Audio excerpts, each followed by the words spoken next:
Picture a converted farmhouse turned recording studio, deep in the German countryside outside Cologne in the summer of 1975. Behind a heavy wooden door, two guitars are screaming against each other, not in harmony, but in something close to open warfare. One string bends and howls like a signal from another dimension. The other cuts hard, blunt, insistent, like a fist coming down on a table. Producer Dieter Dierks stands at the mixing board, watching two young men who are supposed to be bandmates glare at each other across the room. This is Scorpions, barely 10 years old as a band, still unknown outside West Germany, staking everything on an album called In Trance. If this session falls apart, there might not be a band left standing to save. On one side is Uli John Roth, 20 years old, chasing sounds no German rock guitarist had ever dared chase before. Swirling, cosmic, half classical, half Hendrix seance.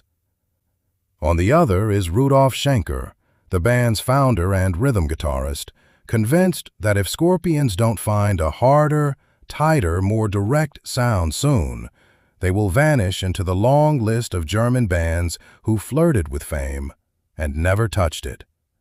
Between them stands singer Klaus Meine, 27 years old, watching the two guitarists he loves and needs pull the band in opposite directions at once.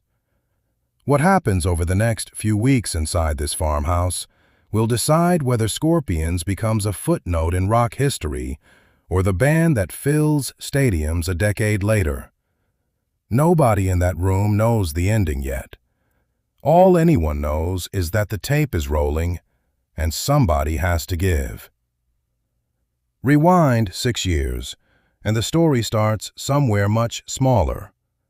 Rudolf Schenker had started this band back in 1965 in the industrial city of Hanover, barely out of his teens, hauling amplifiers to weddings and small clubs, refusing to let the group die no matter how many lineups came and went around him.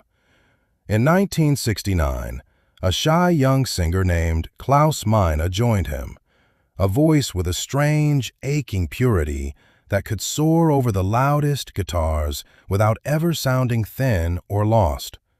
For a while, Rudolf's own younger brother, Michael Schenker, played lead guitar beside him, a prodigy barely out of school who was already frighteningly gifted. Together, the brothers and Klaus built the real foundation of the band. But in 1973, everything cracked apart. The British rock band UFO came through Germany on tour, heard Michael play, and asked him to join them on the spot.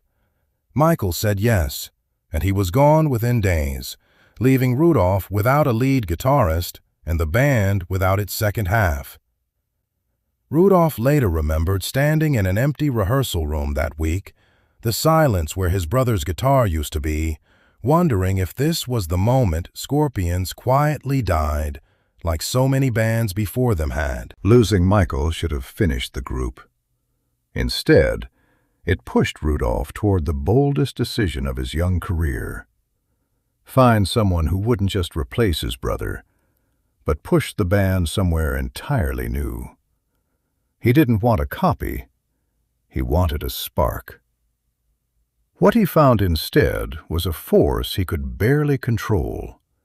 A teenager from southern Germany who worshipped Jimi Hendrix so completely that he had once broken down in tears at a Hendrix concert, certain he had just witnessed something from beyond the ordinary world.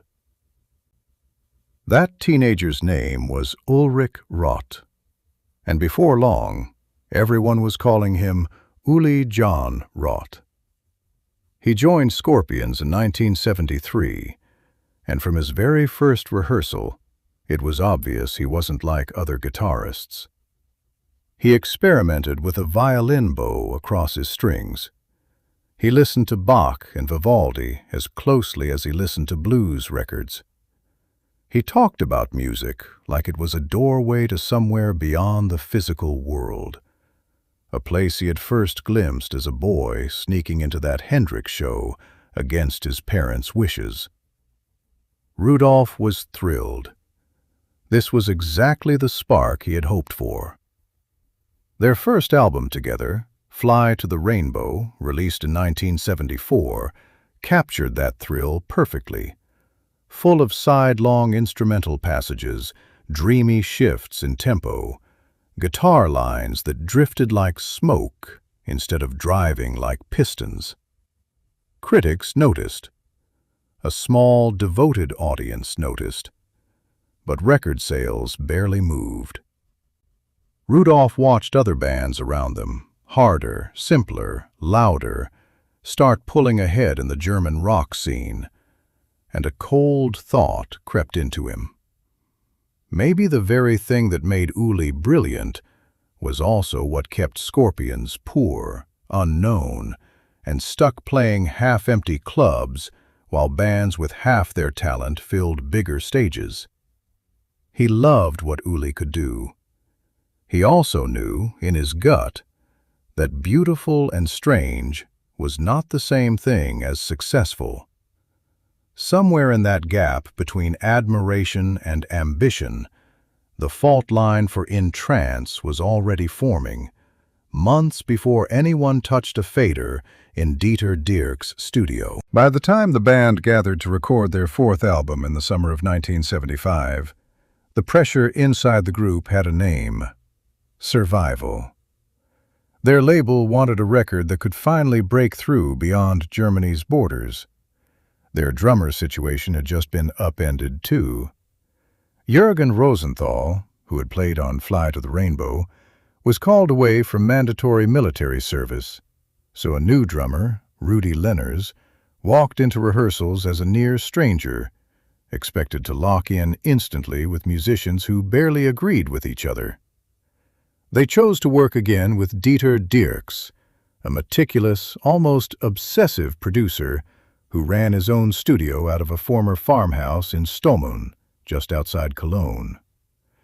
Dierks didn't simply record bands, he dissected them, take after take, chasing a sound precise enough to survive on vinyl and still hit hard through a cheap radio speaker. He would become, over the following decades, the single most important outside ear in the entire history of Scorpions. But in the summer of 1975, he was still an unknown quantity too, walking straight into a band already splitting quietly down the middle.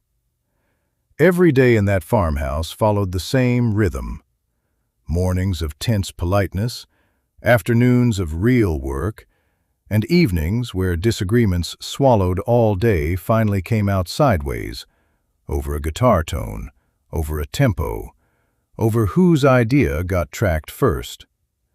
Klaus Meine later admitted he sometimes stood in the stairwell outside the live room just to avoid picking a side.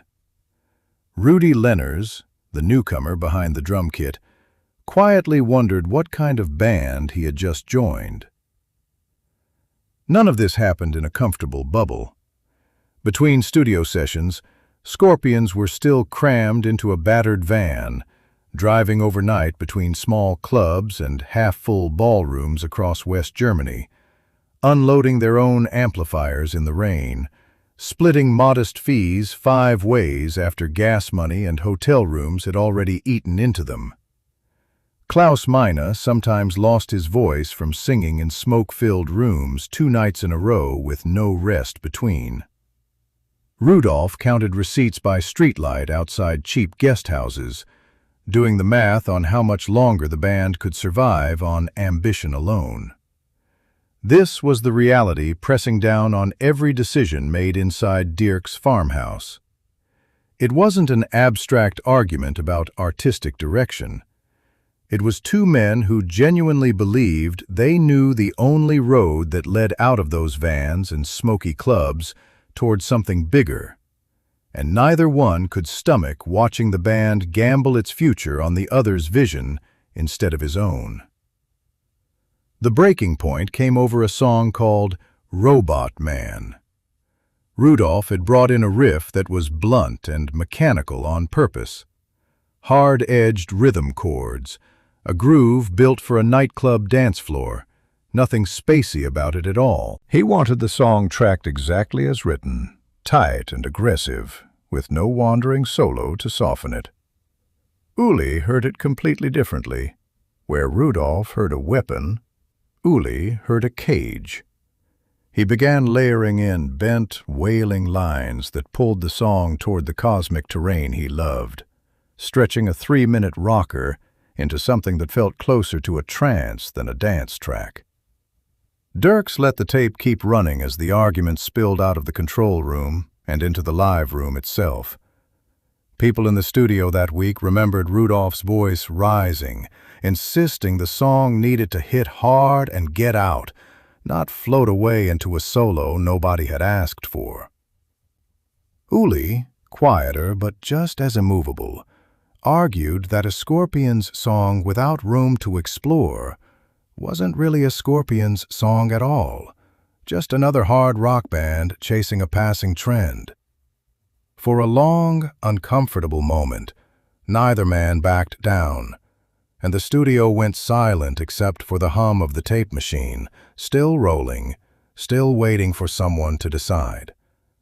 It was Klaus who finally stepped between them, not as a producer and not as a boss, but as the one voice that had to sing whatever they chose.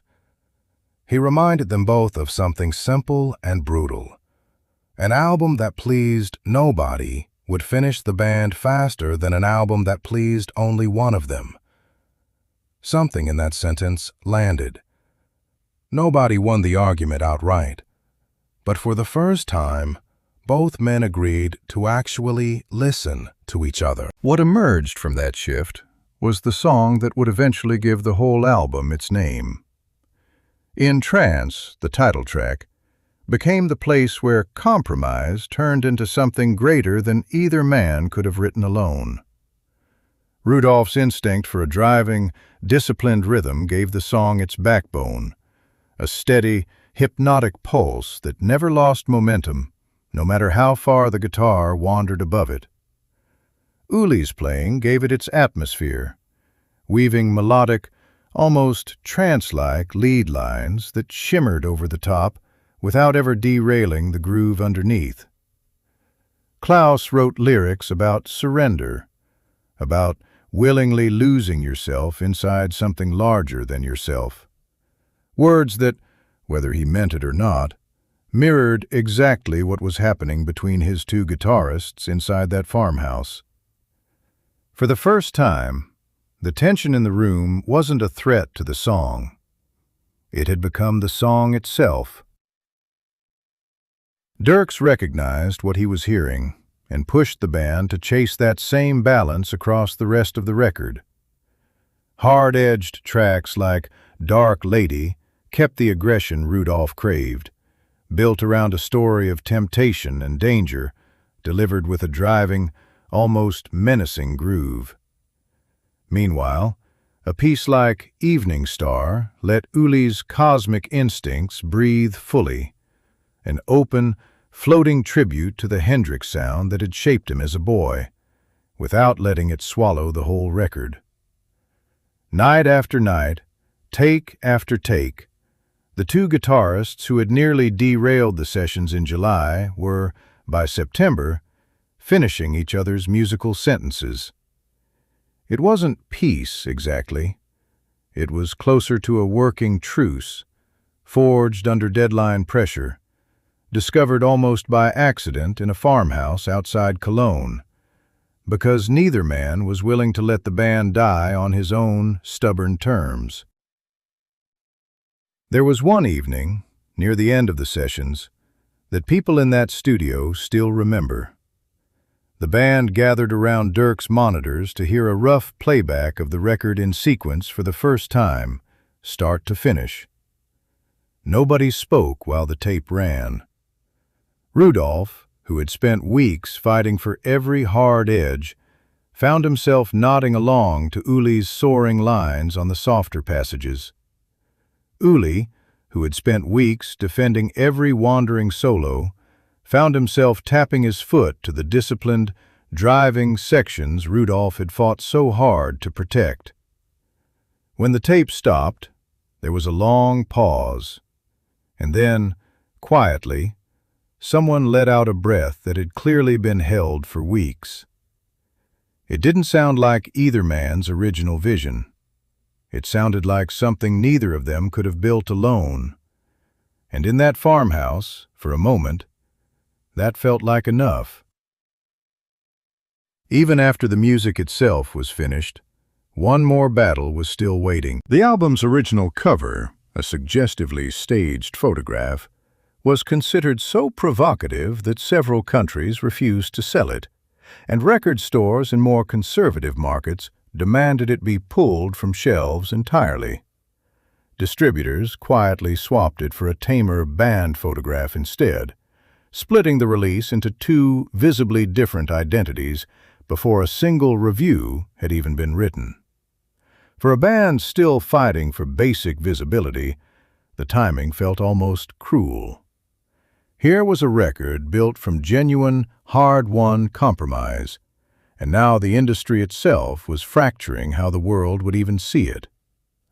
Rudolf, who had fought so hard to steer the band toward something commercially viable, watched part of that plan get complicated by controversy he had never asked for. Still, the disruption did something nobody expected. It got people talking. Across West Germany and parts of Europe, In Trance started climbing further than any previous Scorpions record had managed. It wasn't a sudden explosion of fame. The band was still years away from filling arenas. But for the first time, the needle moved in a direction Rudolf could actually feel. Looking back, longtime fans and the band members themselves would come to describe In Trance as the moment Scorpions truly became Scorpions. Not because either guitarist had won the argument in that farmhouse, but because neither of them had ever fully been allowed to. The record that resulted carried both halves of the band's identity at once, melodic and brutal, cosmic and grounded, instead of choosing one and discarding the other. It set a pattern that Dieter Dierks would help refine across the years that followed, guiding the band through albums like Virtuoso and Taken by Force, records that pushed the hard rock side further even as Uli kept exploring his own musical universe alongside it. That tension between Uli's spacey ambition and Rudolf's drive for a harder, more direct sound never fully disappeared. It simply kept producing extraordinary music, right up until Uli eventually chose to leave the band entirely, pursuing the classical rock fusion he had always been chasing, forming his own group so he could follow that cosmic thread without compromise. But nothing about that later parting erases what happened in Stommeln in 1975. That summer, two guitarists who might easily have destroyed a struggling young band instead forced each other into a sound neither of them could have written alone. The sound of a band betting its entire fragile future on a hard-won compromise, sealed inside a farmhouse studio, while a producer named Dieter Dierks quietly kept the tape rolling and hoped it would be enough. It was. In Trance became the record that carried Scorpions out of that farmhouse, and eventually all the way to the world stage they had spent a decade fighting for.